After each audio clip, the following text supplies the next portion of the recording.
Three game-changing high-yield ETFs for passive income, the top ETF performers. Discover how new ETFs are revolutionizing passive income with yields up to 15%. Hey, welcome back to the channel. I'm Doug, the retirement guy with monthly ETFs.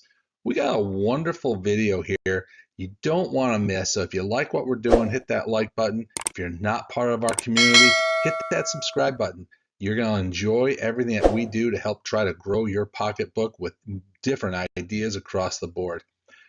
Today, we're just going to talk about the top three performers that we have found so far. Notice to all viewers, past performance does not guarantee future results. This information in the video is provided for educational and informational purposes only.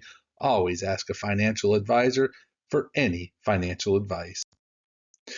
The math is changing everything. Traditionally, $1.5 million in a traditional 4% yield account would need, basically, it generates $60,000 of annual income at 1.5 million. This is really what a lot of people are invested in. They've taken and they'll put money, a financial advisor will put money out there just generating 4%. Well, we know that's all changed in life because the old way of doing things, they would use the 4% rule. So you're making 4%, you get to take 4%, everything's great, everything's fine, everyone's happy. Well, what's changing now is the high yield strategies. If you take a 15% high yield strategy, that same $60,000 of income only needs $400,000 of investment. So you're needing less capital to do what you used to do for $60,000. That's a 73% reduction in capital needed to achieve most goals. This is how we can see more people retiring at earlier ages because they're not millionaires. They're just getting to that $400,000 to $500,000 range to generate their income. And this is why we sit back and help people. Is where do you go? Where do you get the 15%? And where do we buy something that is safe and secure?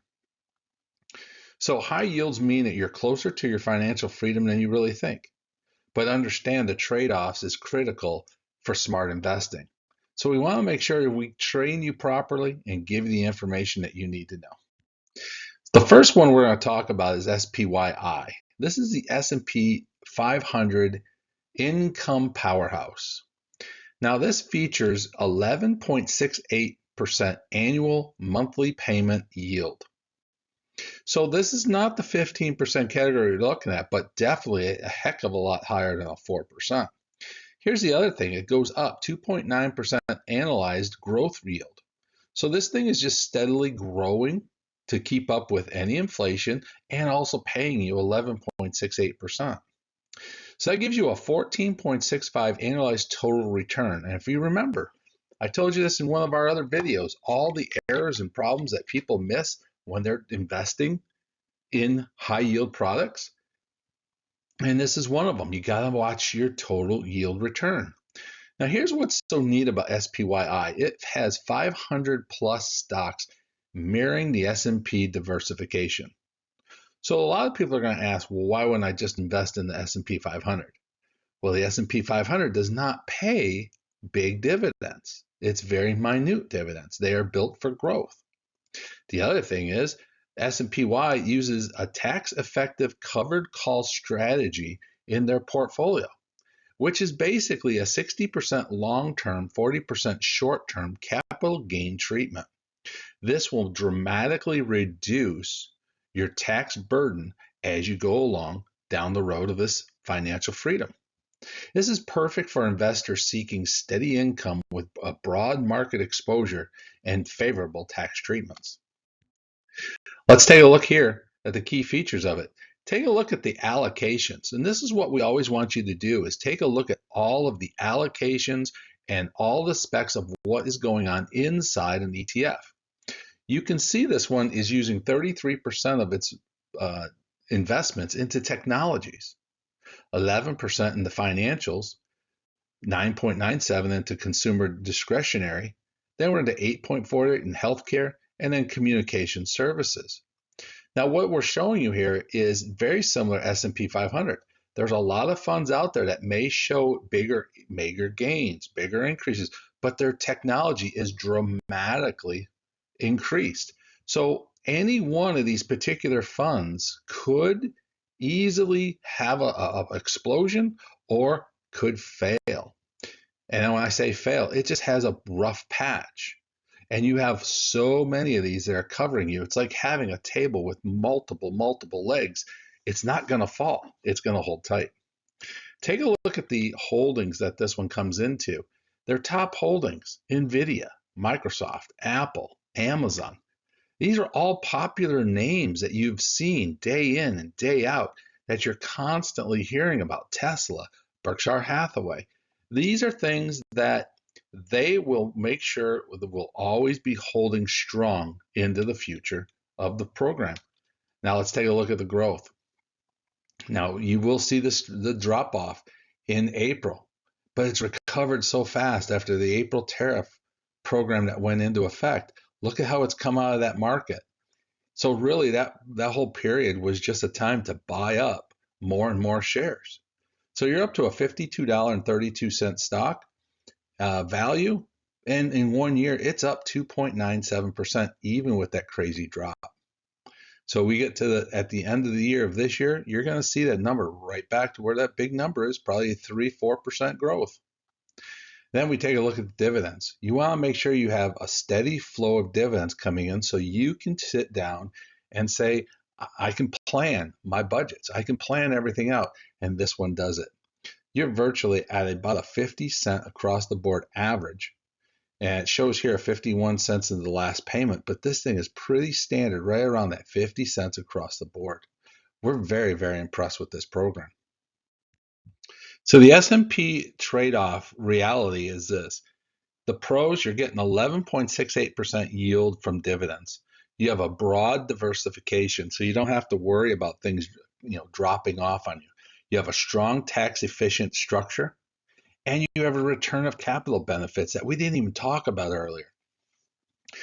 You have the cons. It's a capped upside potential. Because you're selling covered calls, your cap size is capped, that you will only go up so much. That's why you have the strong monthly yield. Cons, it's a 0.68 expense ratio. We put it in there. None of us like to pay fees, but this one at 0.68, it's maybe a 1 percentage point high, 0.1 percentage high, but right in line with what I see a lot of them doing. It is a complex option strategy. That's why you let the professionals do what they do, and you have a limited capital appreciation, which goes back to the cap side. So to obtain your $60,000 a year of income, you really would need $513,698 if you put all your funds in the SPYI. Now, is that what we're looking for? It's definitely a lot better than 1.5 million. So that if you had 1.5 million and you tripled that, you're basically going to triple the 60 to 180,000. So very strong, solid numbers. Let's take a look at one maybe a little better, and that's going to be the QQQI. This is a tech-powered high-income program. This one's going to do everything in the NASDAQ 100.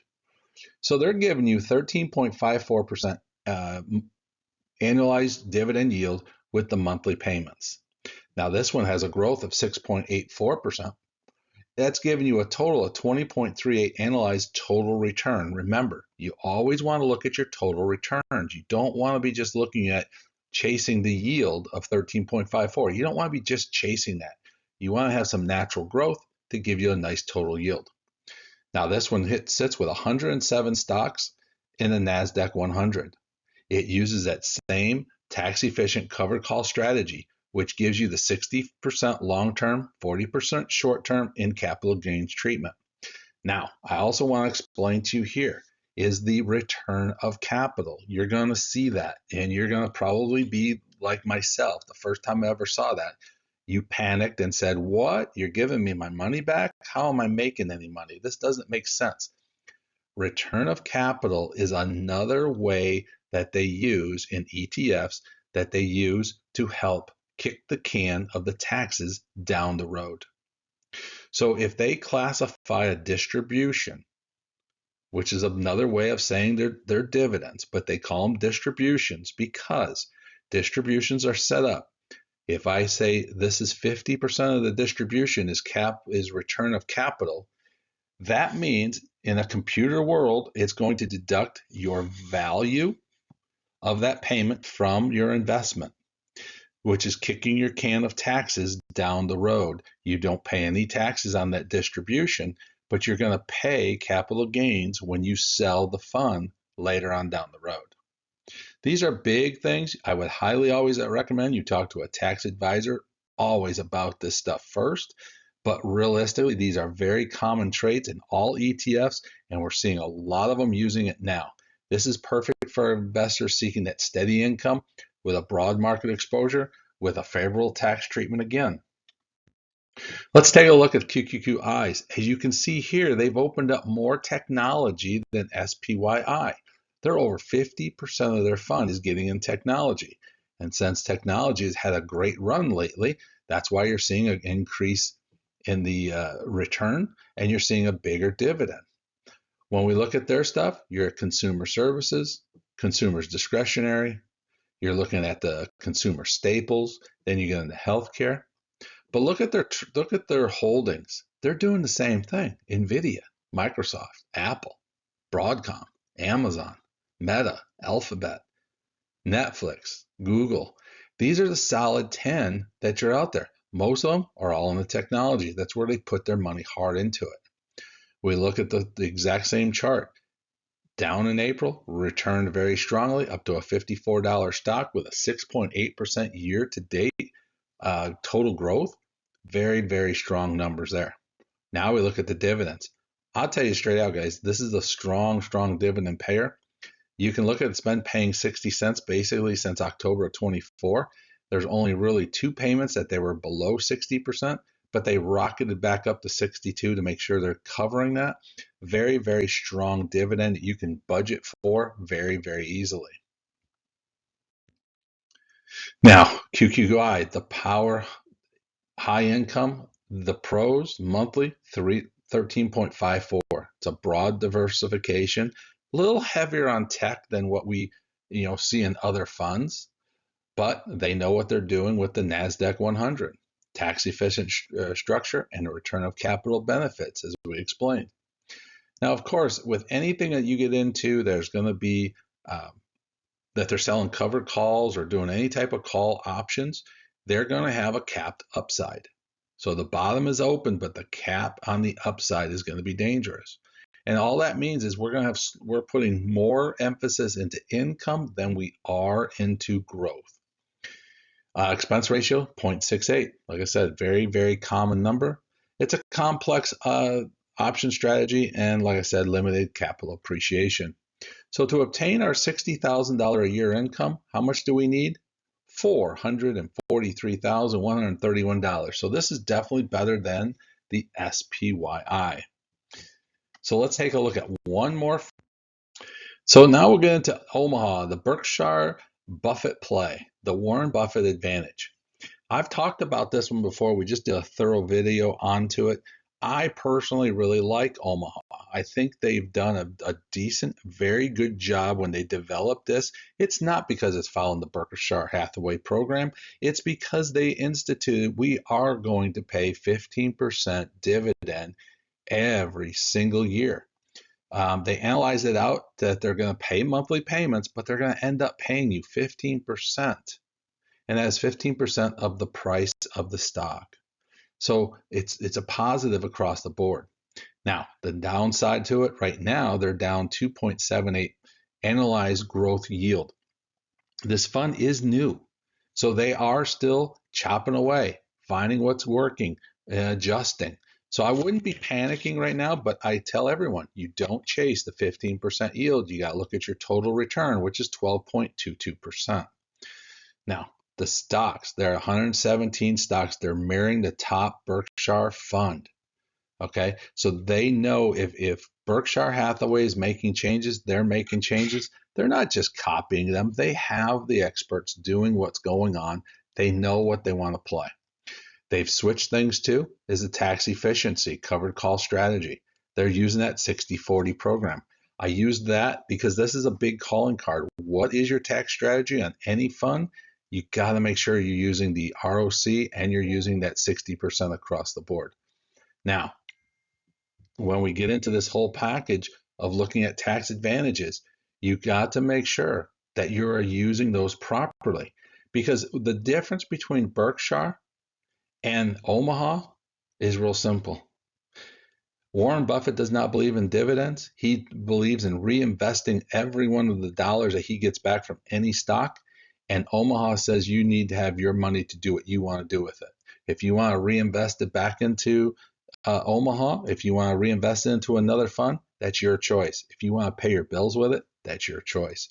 That's the difference. They pay a strong dividend, and the Berkshire Hathaway does not. Let's take a look at the breakdown of everything. And again, I like this one because this gets back to SPYI. Only 32% is actually in financials. Technology is only 15% of the portfolio. This is why if you take those two funds and put them together, you're even stronger. You have a strong financial base. You have a strong consumer staples base. Then you have a technology base. You see it, this one's a very well balanced pie. We look at the holdings. Well, difference here. Berkshire Hathaway is their big one. Apple, American Express, Bank of America, VeriSign. These are all different names that the other two funds didn't have. This is why I always say if you take one and two and put them together, you got yourself one ultimate fund between the two funds. You have an ultimate portfolio. So also we take a look at the drop off. It did drop off in April. It did come back, but it really hasn't developed and gone stronger. Why is that? Well, they're not as strong in the technology as the other ones are. They're working off the financials. And what's going to happen? In just a couple days, we're going to find out, are we dropping our interest rates? If the interest rates drops, what do you think the financials are going to do? And when the financials take off, what do you think this fund's going to do? This is why I'm not worried about that 2.78% loss year to date so far. I believe in just a few days, this thing is going to turn green across the board when all of a sudden the interest rates drop. And it's funny, I say all that, and it doesn't you think that's what Warren Buffett would be knowing? Warren Buffett's already ahead of the game. That's why he set the program up accordingly. So we take a look at the dividends. Right in line, they're paying you 15% of the share price each and every month, so you can dial it in. It's about a 24-cent per month stock. The Omaha high reward, high risk, here's what we got. The highest income potential, 15% targeted year, beats both of the competitors, but comes with some concentrated risk. The Berkshire top 20 holdings. As I said, you have some risk here because it didn't perform as well, but guess what? You get the biggest reward. Now, the expenses are a little bit higher, 0.85. And then we take a proven or unproven track record. It's like playing Jenga. If we have a bad time, what will this thing do? This thing launched in 2024. It's lacking the performance and the data through the various market cycles. These are all things, and why I endorse this, and I don't get paid to endorse it, but I love it. It's in my personal portfolio. I tell everybody that up front. It is in mine. I own all three of these that I've actually talked about. And the reason why I have it is because I believe so strongly that this thing's going to be paying off that 15% on a regular basis, and it's going to grow quickly. This is a well unknown fund. To obtain the $60,000 a year, you only need to invest $400,000. So it gets right to our target. But better yet, what I always say you do, which one of these ETF funds meets your goals? Before I even go any farther with giving you 1, 2, and 3, I'm going to say this. You're going to take two of these funds and put them together. Number 1 and number 2, I don't think you can pick a wrong one either way. The SPYI, the broad diversification, that steady yield, And then the Tech Bull and the QQI, giving that its nice growth potential, giving you a nice 6% growth out of it. I think those two are very strong funds. I personally would probably pick SPYI just because I know it so well. But also QQQI, which again, I own, you tie that with the Berkshire, took those two together, boy, I'll tell you what, you got a win-win and easily a home run with both of those funds.